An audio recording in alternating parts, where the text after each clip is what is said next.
The headphones. Oh, we have Elvis in the house. Welcome. So you got a new laptop, Nemanja? Yep. It was about time. It was about time. So I finally joined. Give me some time. Yeah. How are you, Elvis? Oh, great. Like the weather. It's rainy. You guys? Here it's been like rain, sun, like in every 2 hours it changes.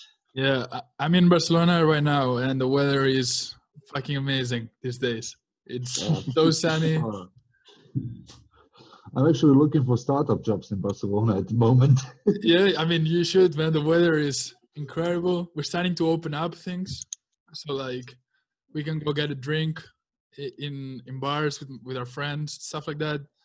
After this call, I'm going to go play basketball for a while. So, like, life is good in Spain these days. In Bosnia, since 15 days ago, I mean, bars are starting to open again. Yeah. I was yesterday for the first time after 2 months in a bar, and I felt like a wild animal just left out into the civilization. Like, how do I behave in a bar again? Yeah, man. But I'm sure there are some jobs here in Barcelona for startups that they're just hard to find. Like, people in Spain like don't share too much for the jobs available. So it's hard to find job opportunities here. I've been in contact with a couple of fintechs in Spain. I've been in Berlin for 4 years as head of growth for a German fintech. I mean, it's just one of the possibilities I'm playing around with at the moment. I'm still a freelancer. It's pretty good. Right. I mean, it was good before COVID, but then I had to cancel my in-house consulting gigs, which sucks. Yeah. But I mean, I would like to go. I wouldn't like to go back to Germany. Oh, yeah. For 4 years. Yeah. But let's see. Germany is nice, but I've been a few times and I like it, but it's not my thing. You know, like, it's very different than Spain or Italy or Portugal. Like, the culture is very differently. Yeah. I mean, Berlin is quite nice if you are 20. Yeah. But for people with family, it's not really the perfect spot. It's hard to find a pediatrician or a kindergarten spot. Right. So if you have small children and you are moving to Berlin, you need to growth hack everything. Like, literally, I made an outreach campaign for kindergarten spots where I called like 200 of them until I got one. Yeah. Portugal can be a good place, man. Portugal has been growing with startups, especially in like Lisbon and stuff like that.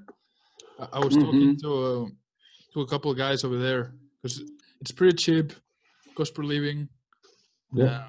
So a lot of people have moved over there to like grow their business and their startups. Estonia as well.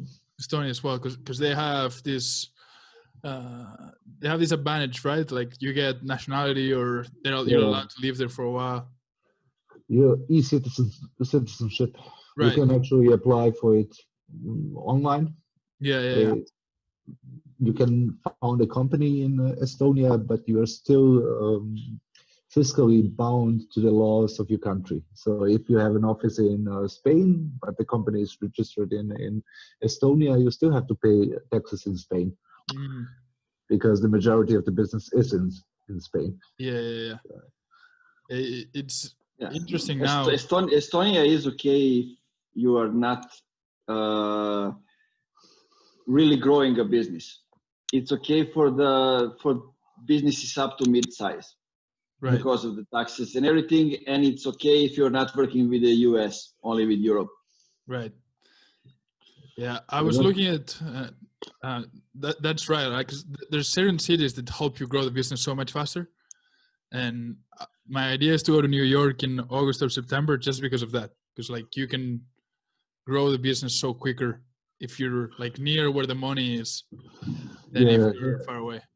Two things you have to be pretty close to is money and the talent pool.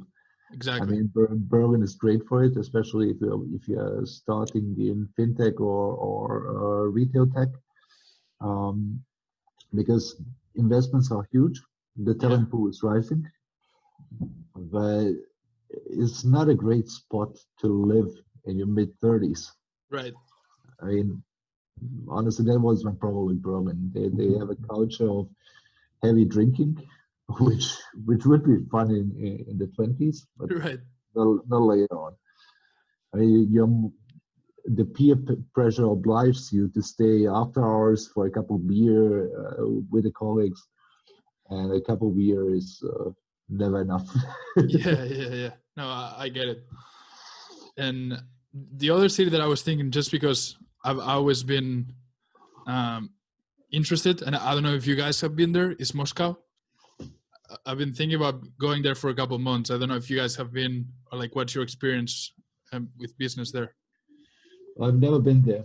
I mean, I don't have any experience with Russia. I don't either. I was wondering how have you been, Nemanja? Yeah, I hear just like my friends were there as a basketball coaches, nothing else, because they respect us, and that's it. Yeah. I don't know. I might head over there one day or not. Probably next year, but it seems interesting to me. I don't know how good it is for business or not, but so go ahead. Business on the one side, there are a couple of cities in Europe where you can start pretty decent business and have a pretty decent approach to the talent pool.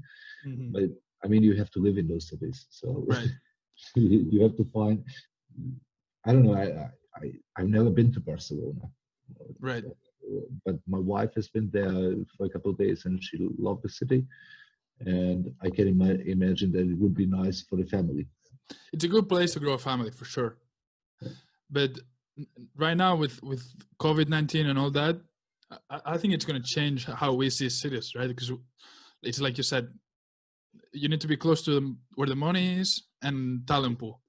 But right now, talent pool is going to be global. Money, everybody's doing business over Zoom. So like now it's more of a like, is this a good place to live versus is it a good place to grow a business? There's also the other point when founding a company, you are having I call it geo equity, like a decent amount of trust based on the country or the location where you found a business. Right. For me in Sarajevo right now, if I founded a company, a startup in Sarajevo, I would have a huge hurdle to pass just to prove that the company is trustworthy to invest in it. Right. Yeah, I mean in Serbia it's a bit different because I'm working a lot now with startups because working with Impact Hub, they have like pre-acceleration program and working a lot with ventures and investors, and basically few companies are like making a bridge between startups from Serbia and Western Balkans overall, and companies and investors from the big markets. Right. And it's growing. So it's still only few companies that are doing the job and few startups that are really breaking through, especially like gaming industry. But it's growing, and I can see more and more people getting involved in knowing like the language. That was a problem for me when I was looking to hire somebody, because people have no clue about the terminology connected to the startups, to the investments, venture, SaaS. That's like a huge headache. I have a friend from Belgrade who founded a startup in Belgrade. I think it was around 10 years ago. It was a software company, and they had decent growth numbers, but they were looking for investors. So one guy called them up. He would like to invest in their business, and they scheduled a meeting. So he wanted to invest like €2 million into them. And they had a meeting, and in the middle of the meeting, the guy asked him, "So when are you paying back the money to me?" It was a loan shark. It was about to give them 2 million euro. When are you paying back the money, or I'll break your legs? Yeah, exactly. The guy was, okay, here 200 euro for your time. We will not sign the papers. We don't need your money. That's fine, man. When we are talking about different countries in Europe and businesses, and one of the topics that we wanted to discuss today is communication channel. I mean, maybe we can start with talk about which communication channel are working, like Spain, Germany, in Bosnia, in Western Balkans overall, and like start the talk with. Yeah, man. Go ahead with Serbia and all that, and then we can jump in it.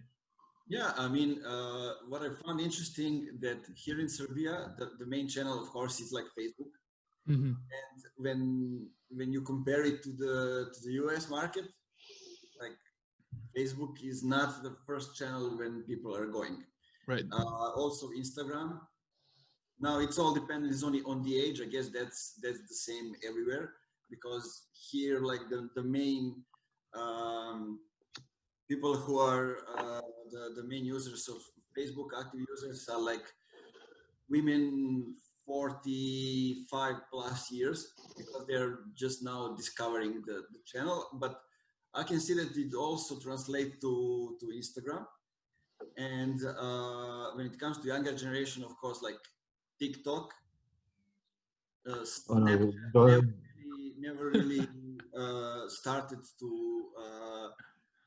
be profitable here when it comes to the business. Twitter is still like for activism. Nobody really uses it in politics. Maybe news. Nobody really uses it for business. I mean, but LinkedIn, yeah, LinkedIn is big. Vucic is using Instagram quite heavily. Yeah. Yeah. To me, it's interesting how, like, we can see. I think TikTok, what it did is like created a new segment. The first was on Instagram, but didn't relate to Instagram, because that 13 to 16, 17 segment, Instagram was too old for them. Right? Like they had the older brothers, and they needed a new thing for them. And then that like opened the frame on the younger side, which is interesting. In Spain, we had because of the politics that we had. I don't know if you guys are aware, but like Catalonia and Spain wanting to like break apart and all that. Twitter became a big communication channel for a lot of Catalan people to communicate and revolutionize as well. And then Telegram, also as a social messaging app and text messaging, became huge because it's like the most secure one versus WhatsApp. And they opened up a huge market of Telegram in Catalonia specifically, of people creating groups and just talking about strategies in politics to like separate from Spain. There was the value proposition Snapchat has grown with, basically secure communication, which is only available for a specific time. Telegram with the encryption algorithm and with the data security is providing a huge USP among different clusters. So I have a few people who are not really the straightest businessmen who communicate only over Telegram. Yeah.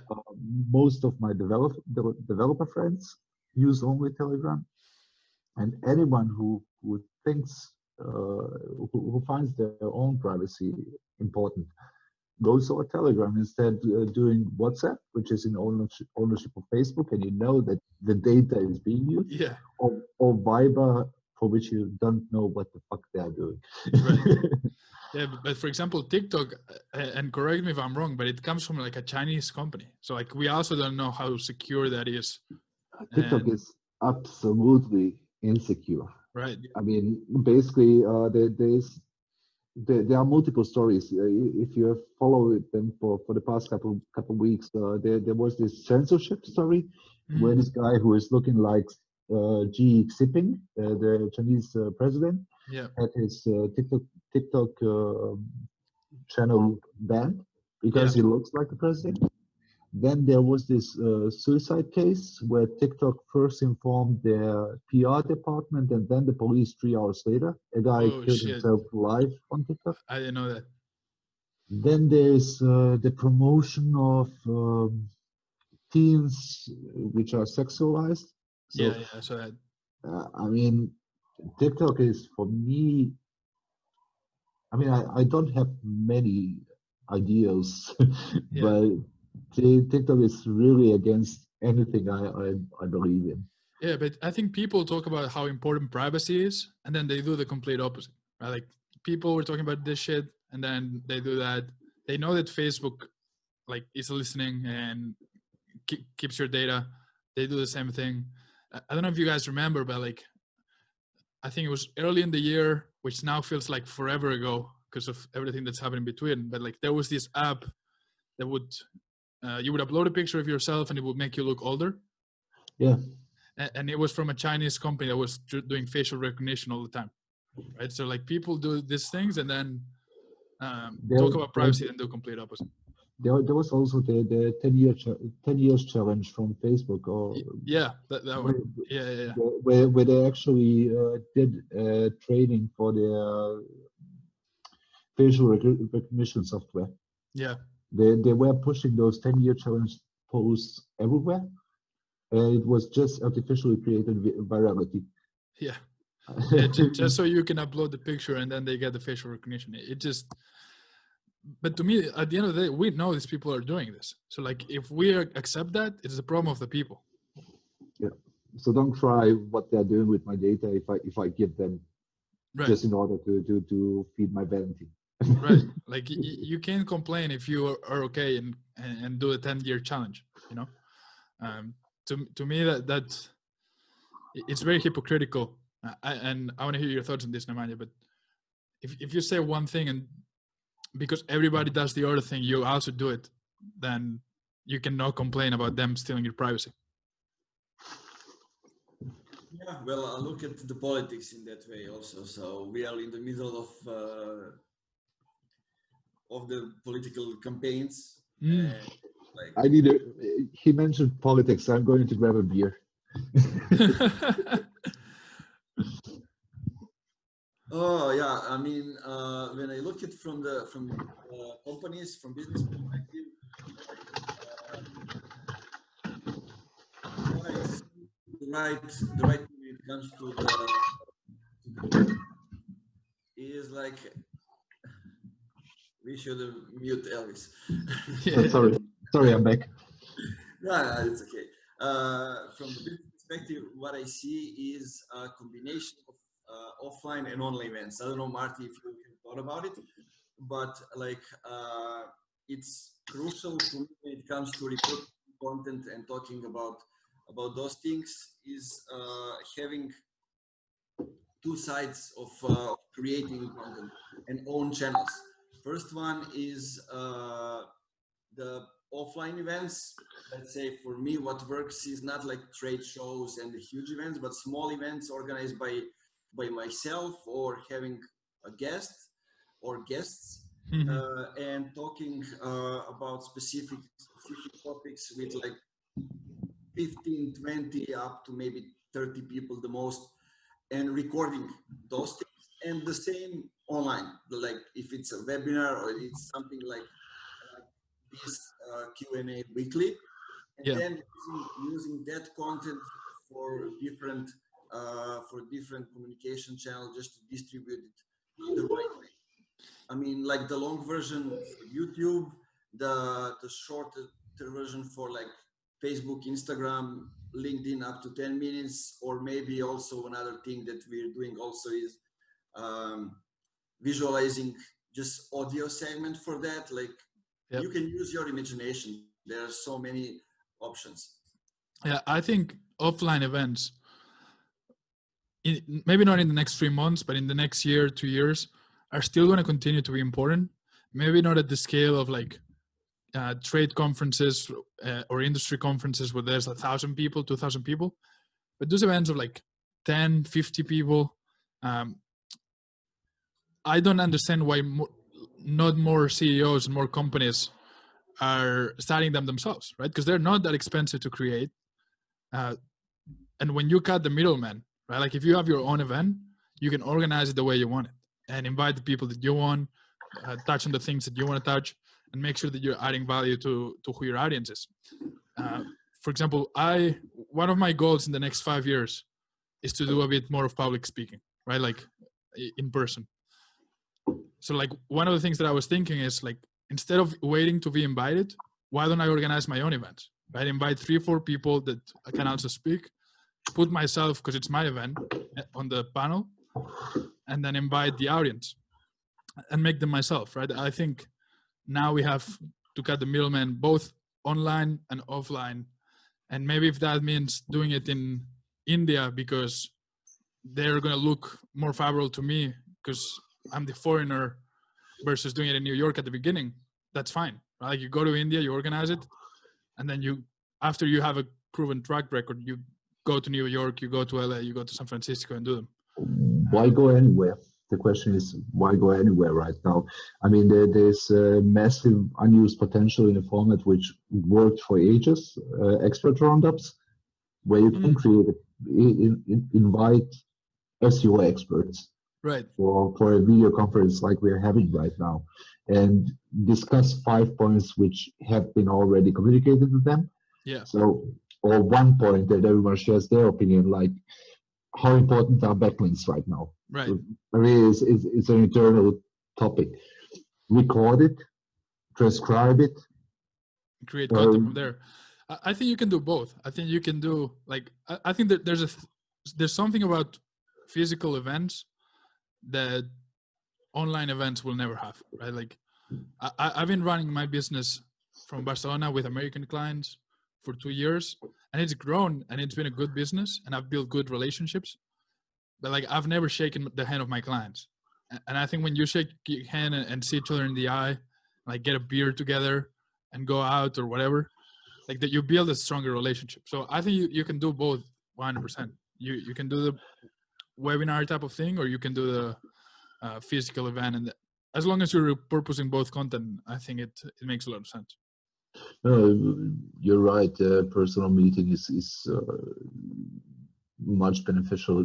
The benefit of doing it online, of doing it, especially now during COVID, yeah, or after COVID, even when people have the warm in their mind that meetings are not really beneficial for your health, is that you are spreading you're spreading your reach much further. Yeah. I've been organizing in 2018 4 days a week in our webinar space in Contest, a seminar. We had multiple speakers. We had always 20 to 50 people in-house. Yeah.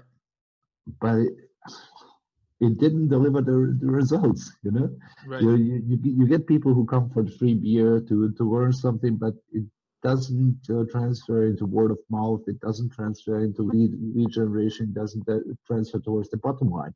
We got the awareness that we are doing something for education, which later became the Contest Stiftung, Contest, how do you call it?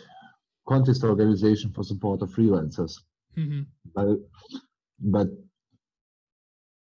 I haven't seen the additional value of those meetings with potential customers on a small scale for so much organization. We did it for almost 6 months, 4 days a week. Wow. We spent a shitload of money on beer. Yeah, I mean, if I look at it, the biggest value that I get from those things are people who really want to maybe to learn more, so get involved in small workshops or trainings, like advanced stuff, or I get clients in I don't know, 6 months to a year later. Right. Right now, I have few people who are my partners or my clients that all have listened to me when I was hosting speeches or speaking at the conferences offline. Right. So when I moved to Novi Sad, my idea was to get to know people, cities, and everything. So I get involved with the local co-working community, and I went to do speeches in like 6 or 7 cities around Vojvodina. So when I then get in touch with people on LinkedIn, most of them were listening to me somewhere. Right. And some of them were doing that just because they liked the topic. Some of them were doing it because they were looking to find somebody to partner up later, or some of them were just going to an event, of course. But what you can do is you can record the event. Yeah. You record the event, and it's not the same as you are recording right now, because Right. you can feel the atmosphere. You can see two people sitting, talking. You can hear the questions in a different way. It's totally different. It's like the same if you are doing reviews or recommendations. It's totally different if I'm now recording you with a camera, or if we are sitting together and somebody else is recording the conversation and the client is giving their perspective of our relation and giving the results and everything. So the results are coming from the client's mouth. It's totally different. Yeah, for sure. And I think it goes back to what we're saying, right? There's something different about personal, even if you record it later, then online cannot get. But then again, for example, it's much cheaper, right? Online, I've been running my podcast. We have 25 episodes now, and like we've done all of them via Zoom, and it's been great, right? Like there's no cost of cameramans, or there's cost later on the repurposing, right? But there's no cost up front of getting the people here on the podcast, or travels or hotels or whatever that is. And for myself, the podcast has been the greatest networking excuse ever. Right? Like on Friday, I don't know if it was Friday or Thursday last week, but at 10 p.m., I met this guy called Eric for the podcast that runs Hulk Media. I think doing $75 million a year, right? Out of LA, Miami, New York. Like this guy doesn't have 30 minutes to spend with me, who runs a small business, but he will do it for a podcast episode, right? Or 2 hours later, I was meeting this guy called Dennis, who runs artificial intelligence scheduling software, right? Like to help with meetups scheduling through artificial intelligence. They've raised like $50 million. Same thing, right? Like you tell them that you have a podcast and that you'd love to interview them, and now everybody loves to jump in it. And from there, you build that relationship, plus you get the content. So I think content as a networking is been... How's your process for repurposing content going? Yeah. So like getting really tactical, we record it via Zoom. We take the video. We have a background that we have created for the podcast.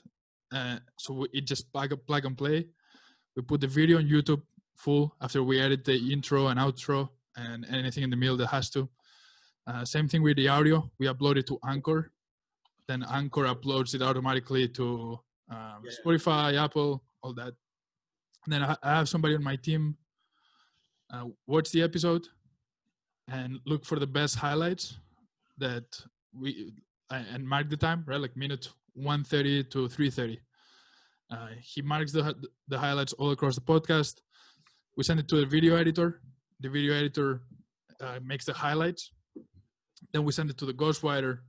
The ghostwriter will create the LinkedIn posts that are written and the captions for the video highlights.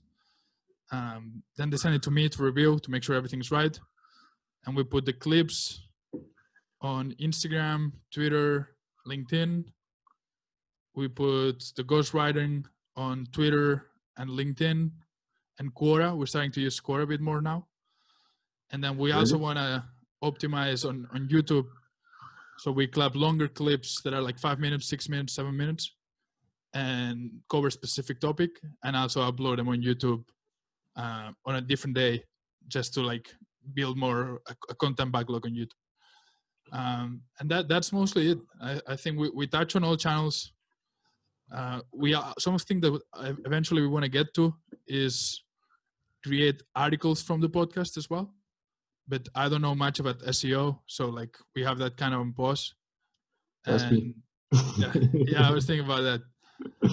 And so like that's one of the things that we want to figure out, right? Like how to utilize the episodes to build the SEO but other than that, that's how it works. And then from the other side standpoint, in terms of networking, we have a process to follow up with the guests to keep that relationship growing over time, right? Because it's not enough with a 30-minute podcast. We have like a month check-in, 3-month check-in, 6-month check-in, and we never sell. We just try to build that relationship. How do you start or lead the preparation stage for the podcast? Because I feel this talk right now is quite organic. I mean, we don't have any agenda. We don't have any topic. It's just flowing from topic to topic. But I see a huge unused potential if you're spending time and effort that you could basically over Ahrefs check what type of topics in what industry is grabbing the most attention, gets the most social signals, and try to lead the discussion into that direction. We do that. So before, like, if the podcast is 30 minutes, we usually spend like an hour doing research on the industry and the guests themselves. Because the goal for my podcast is to get like really personal, not just touch on like business stuff, but like we touch on like things like mental health and leadership, like stuff that we don't usually see that much. And we do like big research on them to make sure like the podcast actually covers. Like we don't want to jump from topic to topic. We want to make sure that, and we send them the questions 48 hours before the episode. But yeah, we have the research part covered in terms of like our process. I forgot to mention what goes before, right? Like who we select. We select mostly like my target audience as a company is B2B CEOs running companies between like $2 to $5 million. So we found that a good niche for that is people that made it to the Inc. 5000 list. And so we kind of scrape the Inc. 5000, see what people think are interesting, and we go from there. But honestly, everybody says yes to a podcast. Like the acceptance rate is huge. Like I have 150 guests in my mind. They can join from wherever in the world, and they only need to have like an hour for that to talk about themselves, basically. Right. Everybody loves to talk about themselves, like.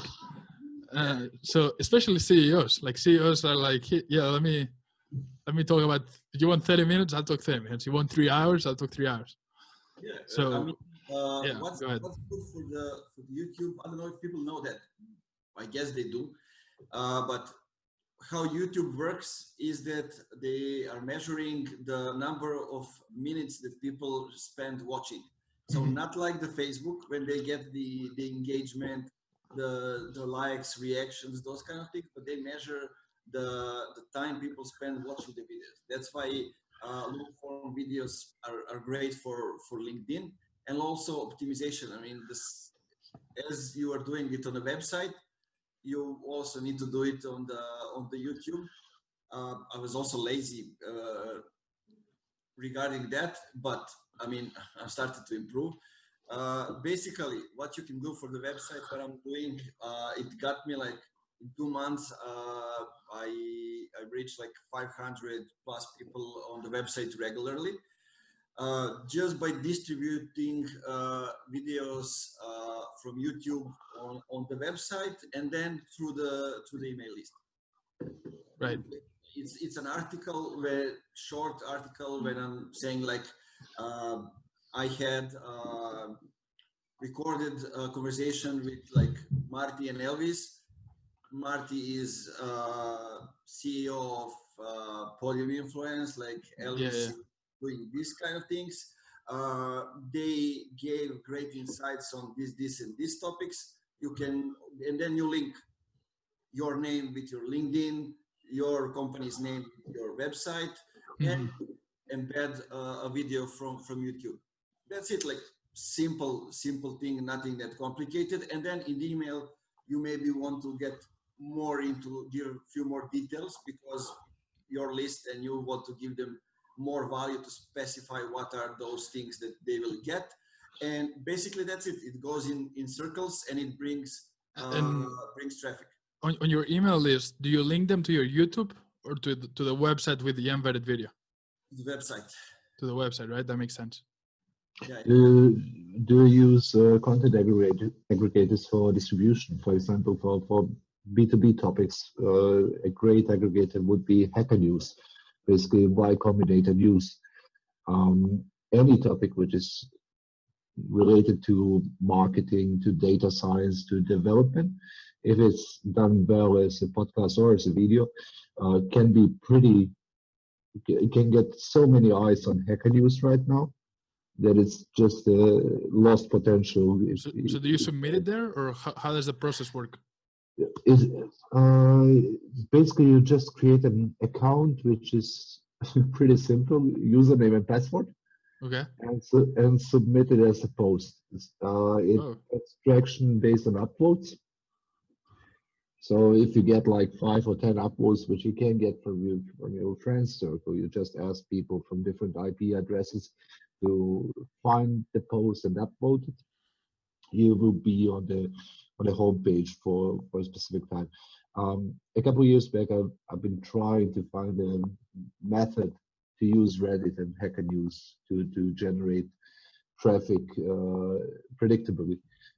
Because every time you work with uploads, you depend a lot on people's opinion and state of mind, and so I managed to get 350,000 visitors to a fresh website in the first 3 months. Wow! And 200 organic backlinks to the same website with 15 blog posts over Reddit and Hacker News. Wow, because Reddit, I think it's underrated as a platform. Like, I've been thinking about how interesting that platform is and all the communities that it has, and how like most B2B, I never use it, right? Like I know about it, but I've never used it. And like, I realize most marketers haven't used it either. I wrote a couple blog posts on how to hack Reddit. Oh, really? Yeah. I'll read them after. I need to find them. They used to be on inbound.org, which doesn't exist anymore. Oh, gotcha. I think HubSpot has reused the content, so it should be available somewhere. Basically, you have to have multiple accounts, preferably a VPN. 5 accounts would be enough just to get the initial boost. You need to investigate the community in which you want to post to understand the lingo, the topics. You can check which topics had the most engagement in the past year. Pick from those. Basically, it's 10x content. You take existing content which performed pretty well, work on it, add additional value, promote it. I mean, I had a project about Google Ara, Project Ara, which was the modular smartphone. So I took verbatim topics which have already been done and which already had thousands upvotes on Reddit, just added a couple new informations like 200, 300 words more, posted them from my own blog, and got the same or better traction than the original post. Interesting. The problem with Reddit traffic is the ad blocker. So if you're trying to monetize with AdSense, you will have 80% of people who don't see your ads. Right. If you're trying to generate leads in a specific industry, it works pretty well. I had in the first 3 months like 150 people who signed up for a pre-order list for the smartphone, which never came out. Right. So but it's a heavily underutilized channel for any company which is doing B2C marketing. Sure. And Nemanja, I wanted to ask you. You talk about like the minutes. YouTube like counting the minute video, right? What's the shortest that you post over there? So like I was thinking about like, so I put the long piece, right? That's 30-40 minutes. And then I usually try to put like 2 or 3 that are between like 7-8 minutes. Do you think that's still a good number and not too short? I mean, I'm also thinking about uploading some short videos. I have short videos, but like up to 10 minutes. That I was doing in like March or April last year. I was doing a challenge like 60 videos in 60 days for LinkedIn, and I uploaded all of them like Facebook, LinkedIn, YouTube. So they are over there, but if I don't promote it, they are not getting much of attraction. But if it's a longer video, the YouTube's algorithm starting to work, and it can get something organically. Right, because the way I thought about this is like I watch some sports shows, right? And there's a couple sports shows in America that what they do is they put like same thing. They put out the podcast, and then like inner stories from the podcast, they put them out, right? Like for example, the podcast "All the Smoke" by 2 former NBA players. I love that show. So like if LeBron James talks about his childhood, then they put the 7-minute clip of LeBron James talking about high school, whatever. And it seems to work really well for them. Yeah, because like some people don't want to see the whole 60-minute. They want to see like part shows, right?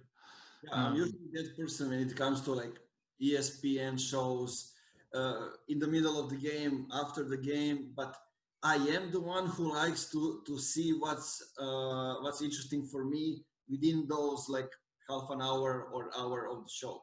Right. So when it comes to All the Smoke, I'm the guy who watches the whole show. So it's all right. No, I watch the whole show, but sometimes I'm like, oh, I might just want to watch this one clip, right? So I think that works for also causes companies like, as well. Because it all depends who runs the show and who leads it, what are the guests. Like I'm seeing even now in Serbian newspaper or like some sport portals, they are using those clips, like 6, 7, 3 minutes clip. They are using it to write an article. You know, right. They don't link to it, of course, but they are using it. I can see because I watched like this time with Bradley Beal. Yeah, I saw it too. I know what he was saying, and then I see the article on Serbian sport portal. Yeah, I watched the episode yesterday, I think. There's a great book which explains this quite well from Ryan Holiday. Trust me, I'm lying. So basically, one of the lead thoughts of the whole book was journalists are lazy. So they will take any prepared story because they have deadlines. They need to find something interesting. So he was playing with this one attribute of journalism, that journalists are lazy. There's one of the anecdotes, and it plays so well with what Nemanja is saying. A short clip is made in the news story. So Ryan Holiday was supposed to promote a movie. What did he do? He ordered billboards in Los Angeles. Mm-hmm. And in the night, he went and cut his own billboards and wrote, this chauvinistic pig deserves to go to jail, like sabotage the movie and stuff like that. Took pictures of those billboards and gave an anonymous report to small and medium-sized blogs or news stations. Like someone has vandalized the billboards for this and this movie. So what happened? The small and medium blogs had all of them picked up the story, published it. The larger one became aware that there is a story trending. Right. Picked it up for the smaller ones. The movie he was promoting was sold out for weeks because of that stuff. So same applies to content which is distributed over Reddit. Journalists are sitting on Reddit and checking what is the top shit. Sorry for the language on Reddit right now to write about it. So that's how I got those 200 organic backlinks. Because I mean, even a Japanese tech website picked up my blog post, paraphrased it, and linked back to it, Right. because they are too lazy to investigate themselves. And that's a huge thing you can abuse in marketing. Yeah, I was going to say the same thing. Like, journalists are lazy, but marketers and content marketers are lazy too, right? Like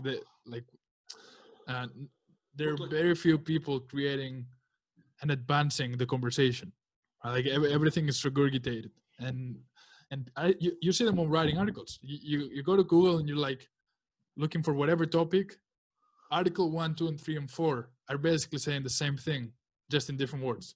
Like, it was the writer who was like, okay, let me see what the guy who's number 1 wrote, and rewrite the same thing so that it sounds kind of similar. But the magic in content marketing really happens when you go the extra mile. Exactly. I remember a couple of years ago, I was working for Ahrefs as a professional, as an expert blogger. So I had this one topic, which is introducing the top 20 SEO experts for anyone who is above the beginner stage. Good. Which means people, when you're already in SEO, people from whom you can learn further.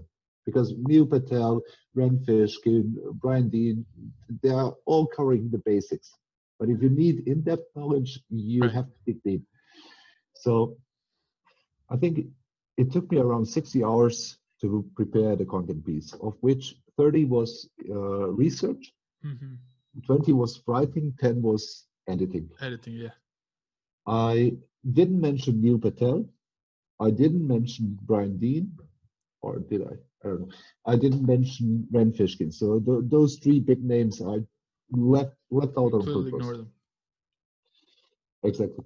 I asked all the other ones whom I mentioned. I sent them an email with the paragraph in which they are mentioned. Asked them if they would like to add something. The blog post is being published in 7 days, etc. If you would like to, if you can, just post it in your social media channels. When it was posted, when it was published, it had around 1,200 shares in the first 24 hours. Wow. And around 300 comments, of which around 100, 150 were, where's Neil Patel? Well, like, Neil Patel is not here. He's not going to be here. And there was a huge argument in the comment section, like, this guy is definitely just introducing people for the advanced marketeers. Neil Patel is for the basics. And you created a moment where the content was selling itself. It was just promoting itself. I love that.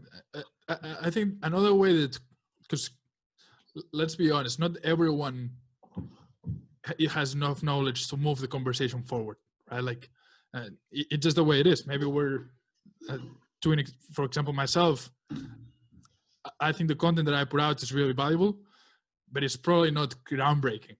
Like, it's probably not going to change the way the best marketers perceive the world, right? I don't expect it to, because they're not even my target audience. The CEOs are my target audience. But like, one way that I think content marketers can separate themselves and not just regurgitate over and over the same thing is injecting their own personality and personal story to the mix, right? Because, and we were talking about this last week, but nobody can copy your personal story or your personality or your or you opening up and sharing more about yourself than what other marketers do, right? So I think that's one way that differentiates good content from great content, because it makes that relationship much more personal and relatable with the audience. And that doesn't mean you have to just say stories and fluff, but a good mix of personal and value, I think, makes the story much more compelling. There is also this point where I'm sorry, Nemanja. No, I'm just saying this. Many marketeers, many professionals who go into the public eye with their own name, with their own face, are afraid to polarize. They're afraid to take a stance. And if you don't polarize, you don't get people to resonate with you. Right. I mean, the death of a startup is not that people, or any business, it's not that people hate it, but that they don't care at all about it. Right. That's a good point. Yeah. Yeah, Because if you're in, sorry, go ahead, Nemanja. but I don't know. Do you see what's working in on LinkedIn? Let's say now in our like B2B space, is the people who are talking straight out of their minds, and because they're doing that, they are using the words of other people who don't have the courage to speak up, and it gets them traction. Yeah. Basically, and it gives them followers and everything else. Because from what I'm seeing when it comes to content now, we have here Elvis, so I want to tackle from the other side, and he can maybe go from this side. Like when I started working with B2B companies, all of them had blogs, and all of them had content which is great. But it's not content that is meant for distribution. It's the content which is created for search engines, and all of them had large amount of visitors. But in rare cases, those visitors are exactly their ideal clients. Right. Most of those people are people who are just interested in the topic, but are not the ones who can provide. I mean, it's B2B, so most of the companies are chasing like enterprises or similar companies, and it's not the way in which like executives are reading articles. Right. But if you what I have seen over there, that it's a great possibility to use those articles for redistribution. So you can use some parts of them and redistribute it through the visuals. Some of them you can use as I don't know, as a copy. Some of them you can use just to create smaller articles, or maybe case studies that can go like documents on LinkedIn, or you can promote them via Facebook ads, just for people to consume it. Right. And if we get them to like less than 3 minutes that it takes for a person to read it, it's great. It will be consumable, and it can change the whole structure of the website and of the visitors. That's what I'm seeing right now as I'm getting into the second or the third month as I'm doing that. Yeah. So I'm not an SEO expert, so Elvis, feel free to correct me. But a few thoughts on this. One, I think you can do both, right? I think good writers can write SEO optimized content that is also enjoyable to read and that provides value to the audience and the right audience, right? I think if you're paying $10 for 1,000 words to a writer who has never written on the subject, then you're going to get maybe SEO optimized articles, but they're going to be trash. Right? Like the reading experience is going to be horrible. So investing in good writers, I think, makes a whole difference because they understand the SEO part and the consumer, and they can find a good balance and where to sacrifice. And then what you said, right? Like SEO is one play, but at the same time, you need to be creating content on LinkedIn, Twitter, social media at the same time. Like they amplify each other, right? So use content from one place, put it on the other place, and vice versa. But don't just rely on, and that's one of the things that I'm missing myself. So obviously, if you have some thoughts, feel free. Like I create a lot of content on LinkedIn, which is great because like it gets immediate views, but it feels like it disappears, right? Like at the end of the day, 4 days later, it's not getting any more views. So like, but you can repost it. There's no rule which says I can't take a content piece which worked pretty well on LinkedIn and post it again. That's what social media marketing fails in that respect, that they think that every content piece has to be unique. It doesn't have to be. I mean, the algorithms are as they are. You will never reach with a content piece, not even 100% of your own followers, Right. not to mention 100% of the available audience. But if you see a content piece is working well, copy paste it after 15 days. No one remembers it. I do that with some sales copy posts, but like more content is not the problem. Like I can put out more content.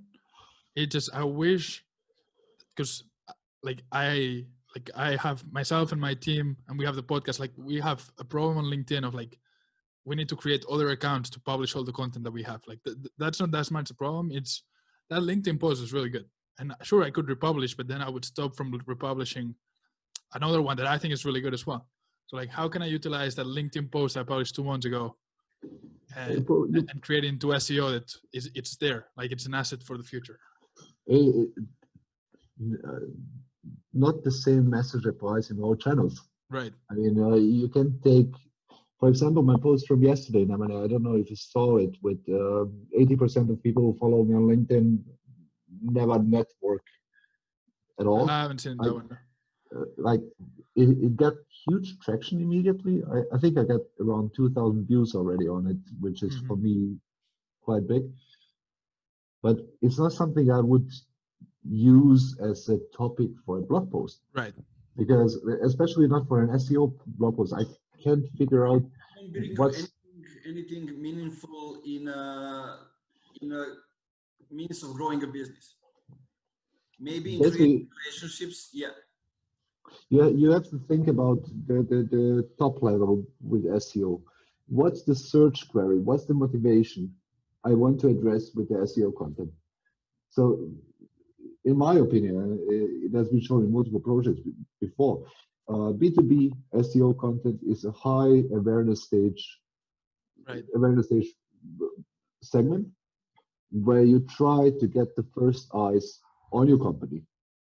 What you can do, you can segment people based on their website engagement. So if someone is looking for specific industry-specific helps and guidelines, you can create a custom audience on Facebook and distribute more content from the same segment to those people. Distribute a checklist, distribute a white paper to get those leads in. Right. But in the top of the funnel, you have this SEO content piece, which addresses specific issues from a specific industry. I had projects which drove 50, 60,000 visitors a day, but the user motivation was all over the place. So you couldn't deliver a product which addresses their needs because you didn't understand the needs. Right.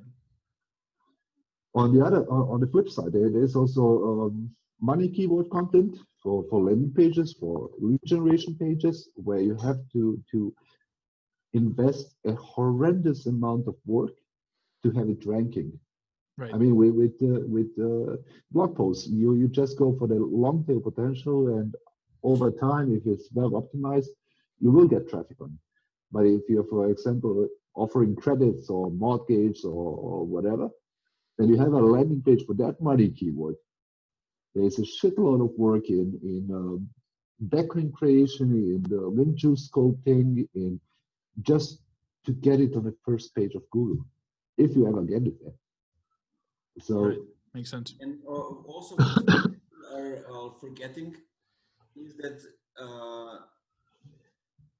distributing content the right way, so organically and through the ads, using different communication channel, using a website as a foundation, will also get you to rank well on some things, even though if you are not specifically backlinks. I mean, social media in SEO world, they don't mention it that often as something that amplifies the SEO, but it works because you distribute it to a lot of people and then they distribute it further, and it goes. You don't know where the links are gonna get. Also, one of the things to get backlinks that we talked about in the beginning of today's Q&A is offline events. Let's see. today, if you want to get a good PR or media for to see your event, to talk about your company, your competitors to talk about your company, you create an event when you invite all of them. And if they are on your event, they don't have a choice but to talk about your event and you.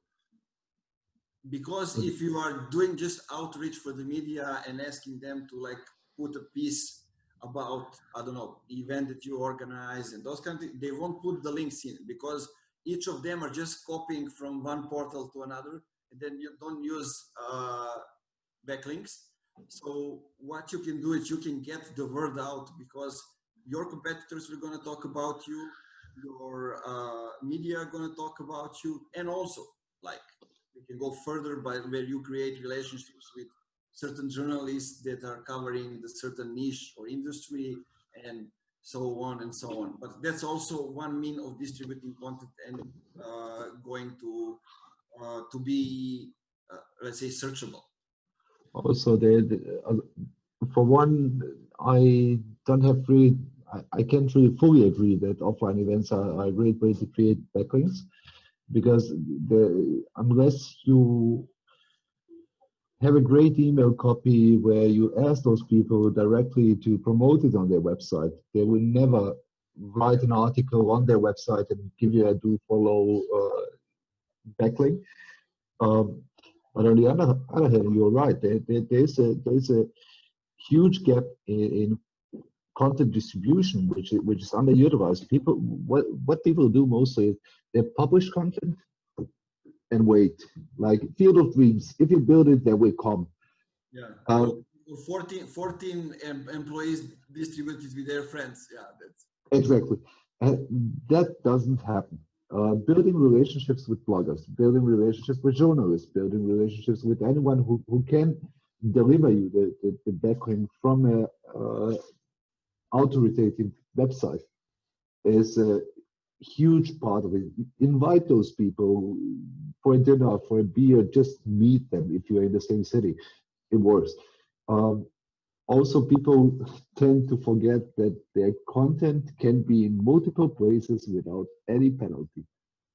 You know, so basically, you write a blog post, you invest a shitload of time in it. It's great. You get also great comments on it. What you leave it on your website. You just have to have a Twitter handle. You can create a Medium account. Copy paste the article after 2 weeks after it was indexed on your blog to Medium. Copy paste it on LinkedIn posts. You have 2 more outlets for your content. Yeah. I mean, there's massive potential, which is just wasted for most B2B companies. Yeah. That's something that we do for our clients. So like when we write their articles, so that they post it on their blog, we also repurpose it to Medium. We create a Twitter thread linking back to the article. We create a short story for Quora as well that can be standalone or link back to the article. So like we created an article on a post on LinkedIn. So like anything that you can do to get the most value out of so much effort and time and money that you've spent into creating a good article, it's worth it. You're getting the most juice out of your oranges in that case. I think Brian Dean said it 5 years ago. Content marketing is 80-20. So basically 20% of the time is content creation, 80% is distribution if you want to be successful. And distribution, I mean, I've been working in a German-speaking area now for the past 5-6 years. Content marketing in a German-speaking area is pain in the ass. So there are no content aggregators. There are no networks where you can tap in and connect with people and get the content distribution. In the English-speaking area, there's everything available for distribution. You know, unless you build a network to distribute the content, unless you have a CRM and understand who your promoters are in social media, who the people are who are mostly engaged, who are the ones who you have to tag on LinkedIn, who will find it interesting. Right. It just doesn't work. Yeah. And then you get breadcrumbs. For sure. I don't know if there's anything else, guys, that you want to touch. I'll have to run soon enough, but we can wrap this up around here. Does that work with you guys? So many topics. Marti, you can wrap it up with a end sentence. With an end sentence, that's so much pressure. Anyway, we'll see you guys next Wednesday, 6 p.m. European time, 12 p.m. Eastern. And I appreciate you guys. Thanks, Elvis, for being here. Thank you, Nemanja, and talk to you soon. Bye-bye. Bye. Appreciate it.